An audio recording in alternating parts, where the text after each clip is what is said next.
Hello friends, welcome in my channel SPT999. This is Vikas with HTML Practical Lecture 10 in which we are going to discuss about semantic tags in HTML. These tags introduced in HTML5 means HTML5 में ये सारे tag introduce किए गए हैं, नए tag हैं ये। तो आइए हम सबसे पहले ये समझते हैं कि सेमेंटिक टैग्स का पर्पस क्या है और इनमें स्पेशलिटी क्या है। सो बाय द वे हम इन टैग्स पे पहले भी बात कर चुके हैं और आज फिर से एक बार हम इस पे बात करते हैं। सेमेंटिक टैग्स वो टैग होते हैं जो SEO में आपकी हेल्प करते हैं। SEO का मतलब होता है सर्च इंजन ऑप्टिमाइजेशन, यानी कि जब कोई यूज़र किसी डेटा को सर्च करता है, किसी भी टॉपिक पे गूगल पे सर्च करता है, तो ये टैग सर्चिंग में हेल्प करते हैं। अगर कोई कंटेंट आपने इन टैग पे लिखा हुआ है, इन टैग का यूज़ करके लिखा हुआ है, तो गूगल उनको प्रायोरिटी पे रखता है और सर्चिंग के लिए प्रेफर करता है। ये टैग जो है वो एक तरह के कंटेनर होते हैं। कंटेनर का मतलब है एक ऐसा टैग जो कंटेन करता है डेटा को। एक एरिया हम कवर करते हैं, जैसे कि डिव हमने यूज किया था, तो डिव भी एक तरह का कंटेनर था। तो हमने डिव के बारे में भी दिखाया था, हम उस पर कलर डिजाइन लगा करके एक पार्टिकुलर स्पेसिफिक एरिया में जिस तरीके का कलर डिजाइन चाहते हैं वो रख करके उस पर डेटा रख सकते हैं। तो वो एक कंटेनर की तरह बिहेव करता है कि हाँ, ये डेटा को कंटेन करता है, एक एरिया है जो कंटेनर की तरह है। फॉर एग्जाम्पल आप इसमें देख सकते हैं, ये एक तरह का डिव कंटेनर है, ये एक तरह का डिव कंटेनर है, या फिर ये भी एक तरह का डिव कंटेनर है। तो जैसे कि आर्टिकल है, असाइड है, हेडर है, फुटर है, ये सारे कंटेनर टैग है। इसके अलावा नैव है, समरी है, ये कंटेनर टैग की तरह बिहेव करते हैं। तो इन टैग्स को हम दो कैटेगरी में डिफाइन कर लेते हैं। सिमेंटिक टैग्स, ये वो टैग हैं जिनकी एक लॉजिकल कनेक्टिविटी है डेटा के साथ, यानी जो आप डेटा लिख रहे हैं उस डेटा का पर्पस क्या है, उस डेटा के बारे में इंफॉर्म करते हैं ये टैग। जैसे आप कोई आर्टिकल लिखते हैं तो उसको आप आर्टिकल टैग के अंदर लिख सकते हैं। तो आर्टिकल नाम से पता चल रहा है कि इस टैग के अंदर जो डेटा होगा वो एक तरह का आर्टिकल है।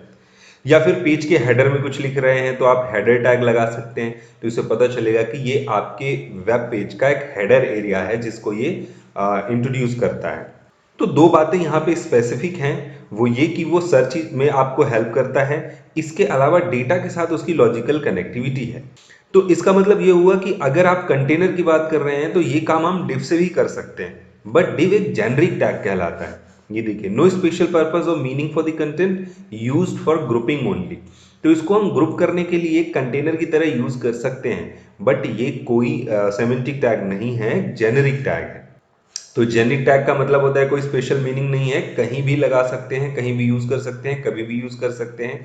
सर्चिंग में आपको ये हेल्प नहीं करेगा, ये सिर्फ ग्रुपिंग करता है, खासकर एलिमेंट्स की ग्रुपिंग करता है, ना कि डेटा की। बट अगर हम डेटा की ग्रुपिंग के लिए इसको यूज करें तो भी यूज कर सकते हैं।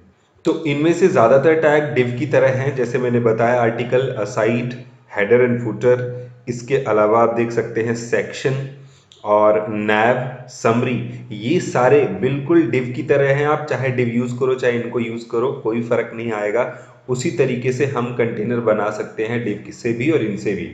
बट जो डिफरेंस है वो यही है कि अगर आप सेमेंटिक टैग यूज करते हैं तो ये बहुत ही लॉजिकल है, तो आप सेमेंटिक टैग ही यूज करें। आपके कोड में एक मीनिंगफुल कंटेंट होना चाहिए, मीनिंगफुल टैग होना चाहिए, जिससे आप अपने कोड को एक्सप्लोर कर सकते हैं और आसानी से समझ सकते हैं। कहाँ पे आपने आर्टिकल लगाया है, कहाँ पे आपने कुछ साइड में कंटेंट लिखा हुआ है, कहाँ पे हेडर है, कहाँ पे फुटर है, कहाँ आपने सेक्शन बनाया, कहाँ पे समरी लिखी है, ये सारी चीज़ें आप टैग देख करके समझ सकते हैं और सर्चिंग में आपको हेल्प मिलती है। तो इसलिए हम सेमेंटिक टैग को यूज़ करते हैं ऐसे प्लेसेस पे। इसके अंदर जहाँ पे ज़रूरत पड़ती है वहाँ पे हम डिव भी यूज़ कर सकते हैं। तो हम डिव के अंदर इनको यूज़ कर सकते हैं, इनके अंदर डिव को यूज़ कर सकते हैं। बट ये हमें समझना होता है कि हमारा डेटा कहाँ पे लॉजिकल है और हमें कहाँ सेमेंटिक टैग यूज करना है और कहाँ जेनरिक टैग यूज करना है। और ये जब हम CSS में वेब पेजेस बनाएंगे तो वहाँ पे हमें समझ में आ जाएंगी ये चीज़ें और क्लियरली कि कहाँ पे हमें यूज करना है और कहाँ पे नहीं करना है। अभी इसमें जो सेमेंटिक टैग्स हैं जो थोड़ा सा स्पेशल मीनिंग रखते हैं उनके बारे में बता देता हूँ। बाकी आर्टिकल, असाइड, हेडर, फुटर और समरी, नैव, सेक्शन, ये मैंने बताया कि ये बिल्कुल डिव की तरह ही हैं, एक कंटेनर की तरह हैं। इनमें से किसी एक को लगा के दिखा सकते हैं। जैसे मान लीजिए आप पेज का हेडर एरिया बना रहे हैं तो आप हेडर लिख करके यहाँ पे बना सकते हैं। अब यहाँ हेडर हमने क्लोज कर दिया, तो अब हेडर एरिया के अंदर आपको जैसे नैव बार बनाना है तो उसके लिए नैव टैग लगा लीजिए और यहाँ पे जो भी नैव बार में कंटेंट देना है वो यहाँ नैव के अंदर लिखिएगा। ये देखिए, क्योंकि पेज का जो हेडर होता है वो काफ़ी स्पेशल होता है, तो हम चाहते हैं कि हमारा सर्च इंजन, ब्राउज़र ये सब समझे और हमें भी समझ में आए कहाँ पे हमने नैव बार बनाया है, कहाँ से कहाँ तक हेडर एरिया है। तो हम इस तरीके से हेडर लगा करके, नैव लगा करके काम कर सकते हैं। अब हमें लग रहा है कि यहाँ पे हमें कुछ डेटा भी लिखना है, तो हमने यहाँ पे सेक्शन टैग ले लिया, एक सेक्शन बना सकते हैं, या फिर हम चाहें तो हेडर की जगह यहाँ से यहाँ तक एक सेक्शन ले सकते हैं कि ये पूरा एक सेक्शन रहेगा, इस सेक्शन के अंदर ही नैवबार है और इस सेक्शन के अंदर कुछ और डेटा हो सकता है। तो डेटा हमने H1 में ले लिया, H2 में ले लिया, किसी भी टैग में ले लिया और लास्ट में जाके सेक्शन क्लोज कर दिया।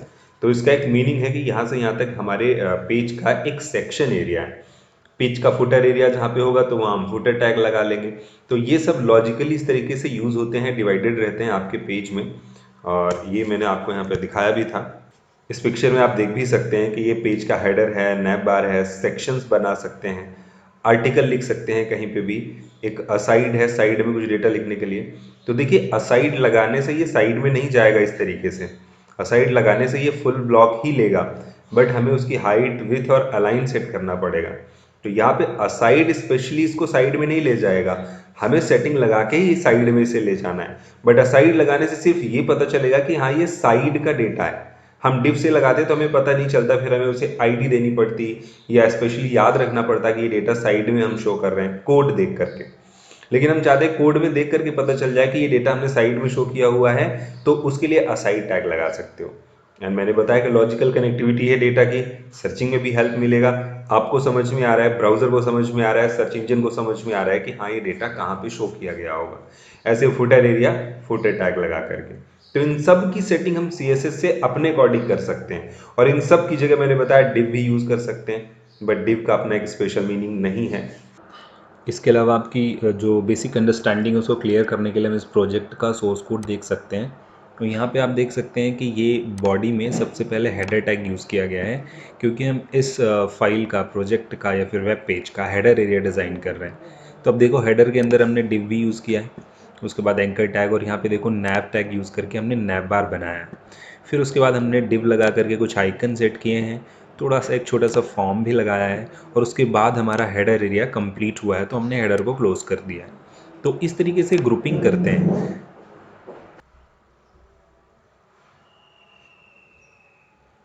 तो जैसे कि डिटेल टैग के बारे में मैं आपको बता चुका हूँ, हम लोग कर चुके हैं इसको प्रीवियस लेक्चर्स में। इस पर क्लिक करने पे ये ओपन होता है और इस पर क्लिक करने पे ये हाइड होता है। ये हम एक्चुअल में डिटेल टैग को यूज़ करके बनाते हैं। ये देखिए, मैंने यहाँ पे एक बार फिर से कोड लिख दिया है, और यहाँ पे देखिए समरी टैग को भी हमने यूज़ किया है कि हम किस चीज़ की समरी लिखने वाले हैं, उसके लिए हमने समरी टैग यूज़ कर लिया है, डिटेल टैग यूज़ किया है, और डिटेल टैग के अंदर हमने ये सब लिखा हुआ है। इसके अलावा हम यूज़ कर सकते हैं fig caption, figure.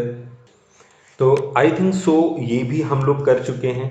Figure tag के अंदर हम किसी भी टेबल या पिक्चर को रख सकते हैं, और उसका कुछ हमें टाइटल देना होता है, कैप्शनिंग करनी होती है, तो हम फिग कैप्शन नाम के एक टैग का यूज़ करते हैं।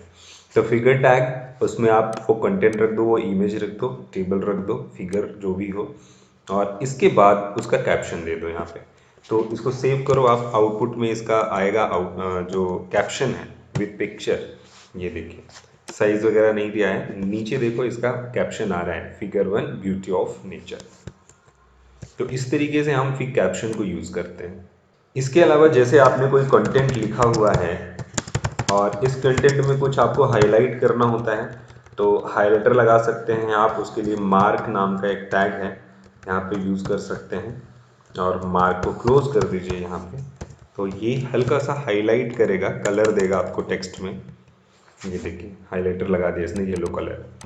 बाकी मैंने बताया ये काम हम CSS से भी कर सकते हैं, ज़रूरी नहीं है, इसकी जगह हम कोई भी टैग यूज़ कर सकते हैं, जैसे कि स्पैन यूज़ कर सकते हैं, और इसको यहाँ से हटा दें, स्पैन, और इसके बाद इसमें स्टाइल लगा दें, CSS लगा दें, और हम बैकग्राउंड कलर दे दें, बैकग्राउंड कलर।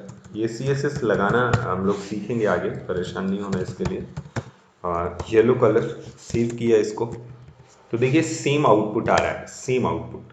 तो इस तरीके से स्पैन में CSS लगा सकते हैं, कोई और भी टैग इस पर यूज़ कर सकते हैं और उस पर हम CSS लगा सकते हैं। तो इससे भी हाईलाइट हो जाएगा। बट बिना CSS के अगर आपको हाईलाइट करना है तो इसके लिए मार्क टैग यूज़ कर सकते हैं। इसके अलावा हमारे पास जैसे कि एक मेन नाम का टैग है, तो मेन भी एक हेडर या फुटर की तरह ही एक कंटेनर टैग है, यानी इसको भी हम यूज़ कर सकते हैं डिव के प्लेसेस पे। बट इसका अपना स्पेशल मीनिंग है बाकी सिमेंटिक टैग की तरह ही, कि पूरे डॉक्यूमेंट में, पूरे वेब पेज में कोई बहुत ही यूनिक कंटेंट है और आपके पेज के लिए वो मेन है, तो आप उसे मेन टैग से रिप्रेजेंट करिए। यानी उस टैग को हाईलाइट करने के लिए डिव की जगह जो कंटेनर यूज़ करें वो मेन टैग यूज़ करें, मेन के अंदर सारा कंटेंट लिखें। तो उससे वो हाईलाइट करता है ब्राउज़र को भी, सर्च इंजन को भी, और डेवलपर यानी आपको भी हेल्प करता है समझने में कि हमारा ये मेन कंटेंट है। बस बाकी जो सेटिंग है वो हम लोग CSS से लगाएंगे। इसमें भी height, width, border, background colour और सारी चीज़ें हम लोग CSS से ही लगाएंगे, जैसे कि बाकी टैग में लगाते हैं वैसे ही इसमें भी CSS से ही लगाएंगे। इसके अलावा टाइम नाम का एक टैग है और इसको देख लेते हैं ज़रा। जब भी वेब पेज में कभी कोई डेट या टाइम दिखाना हो तो आप टाइम टैग का यूज़ कर सकते हैं इस तरीके से। तो ये नॉर्मल टैग की तरह ये भी यूज़ हो रहा है, बट ये टाइम है, ये चीज़ हमारे ब्राउज़र को शो करता है, तो ये कैलेंडर के साथ कोऑर्डिनेट कर पाता है। एंड हमें देख के यहाँ पता चलता है कि हमने किसी चीज़ का एक टाइम जो है दिखाया हुआ है। टाइम टैग के साथ एक डेट टाइम नाम का एक एट्रीब्यूट होता है, उसमें भी हम शोकेस कर सकते हैं डेट टाइम, जैसे कि हमने यहाँ पे दे दिया 30 टाइम देना है, तो हम साथ में टाइम भी दे सकते हैं, जैसे कि 08:34 AM ऐसा करके कुछ। तो ये डेट टाइम एक एट्रीब्यूट है। अब देखिए इसका जो आउटपुट में कोई इफेक्ट है वो नहीं दिखाई देगा, क्योंकि ये जो हमने डेट टाइम लिखा है ये सिर्फ आपके इस कंटेंट की डेट टाइम दिखाने के लिए है। तो ये जब भी आपको देखना हो तो ये सोर्स कोड में या इंस्पेक्ट करके आप देख सकते हैं। तो ये इसके कोड के साथ रहेगा और आप कभी भी देख सकते हैं कि ये कब बनाया गया था या इसकी एक्चुअल में डेट क्या है। ये देखिए यहाँ पे दिखा रहा है, लेकिन आपके आउटपुट में दिखाई नहीं देगा। तो एक तरह का रिकॉर्ड है ये, जो आपके कोड के साथ अटैच्ड रहता है, तो कभी भी आप देख सकते हैं कि इसको कब अपडेट किया गया था। तो ये कई तरीके के टैग के साथ यूज़ किया जा सकता है, जैसे कि पैराग्राफ टैग के साथ यूज़ कर सकते हो, या फिर डेल टैग के साथ यूज़ कर सकते हो डेट टाइम, कि कोई कंटेंट आप यहाँ पे डिलीट कर रहे हो तो डिलीटेड दिखाने के लिए तो आप यहाँ पे डेट दे दो, जैसे कि हमने ये डेट यहाँ पे कॉपी करके और यही डेट दे दी, क्या फर्क पड़ता है। कुछ कंटेंट हमने लिखा और डेल टैग लगा दिया, तो अब डेल के साथ भी हमने इसको यूज़ कर लिया है यहाँ पे। तो ये देखिए ये दिखा रहा है कि एक चीज़ डिलीट हो चुकी है, डिलीट की जा चुकी है, लेकिन कब डिलीट किया गया, कब से डिलीटेड है, ये चीज़ हम कहाँ से पता करेंगे। इंस्पेक्ट पे जाएंगे तो वही जो डेट टाइम हमने दिया था वो यहाँ पे दिखाई देगा आपको। ये देखिए डेल टैग के साथ डेट टाइम। तो डेट टाइम एक एट्रीब्यूट हम यूज़ कर सकते हैं, किसी भी कंटेंट को कब इंसर्ट किया गया, कब डिलीट किया गया, या किसी भी टैग के साथ इसको हम यूज़ कर सकते हैं। INS इंसर्ट करने के लिए, तो उसकी डेट यहीं पे दिखा रहा है, तो ये आउटपुट में नहीं दिखाएगा, कि एक्स्ट्रा रिकॉर्ड की तरह आपके वेब पेज के सोर्स कोड के साथ पड़ा रहेगा। तो ये यहाँ पे इस तरीके से हमने सिमेंटिक टैग्स कवर किए हुए हैं, ऑलमोस्ट सारे सिमेंटिक टैग हमने यहाँ पे कंप्लीट कर लिए हैं। एंड आई होप आपको ये सारी चीज़ें समझ में आई होंगी। Even you are facing any doubt और question, then you can comment और contact directly. Like, share and subscribe the channel. That's all for this lecture. Thanks for watching.